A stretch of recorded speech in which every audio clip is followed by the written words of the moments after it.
एक और आम खबर दें आपको। शहरी नई मुल्ला समेत दीगर लापता अफराद की बाजियाबी से मुतालिक दरखास्तों पर समात। लापता अफराद के मामले पर तफ्तीशी अफसरान की कारकर्दगी अफसोसनाक है। अदालत की जानिब से ये रिमार्क्स दिए गए। 10-10 साल हिरासती मराकज़ की रिपोर्ट्स तक हासिल नहीं कर पाते।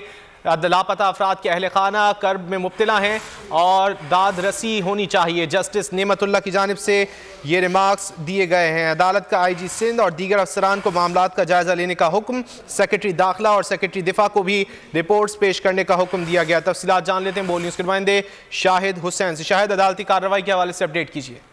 बिल्कुल, ये शहरी नईमुल्ला हैं जो 2015 से लापता हैं। आज अदालत ने जो तफ्तीशी अफसरान से पूछा कि क्या इनकी जो हिरासती मराकज़ से उनकी रिपोर्ट तलब की थी वो रिपोर्ट आ चुकी है, तो उस पर जो है उनका कहना था कि रिपोर्ट अब तक मौसूल नहीं हुई, जिस पर जस्टिस नेमतुल्लाह पलपोटा ने इस सारी कारकर्दगी के ऊपर भरमी का इजहार किया और कहा कि पुलिस की कारकर्दगी अफसोसनाक है क्योंकि लापता अफराद का मामला इंतहाई संजीदा है। अब IG सिंध, सेक्रेटरी दाखिला और आला पुलिस अफसरान इस मामले को देखे, क्योंकि जो लापता शहरी के अहल खाना है उनकी दादरसी बहुत जरूरी है। इसलिए अदालत ने अब सेक्रेटरी दिफा और सेक्रेटरी दाखिला को भी कहा है कि जो KPK के हिरासती मराकज़ है वहाँ की जो रिपोर्ट है वो अदालत में जमा कराएं और मजीद समाज जो 7 मार्च तक मुलतवी कर दी है। बहुत शुक्रिया शाहिद इन तफसीलात के लिए।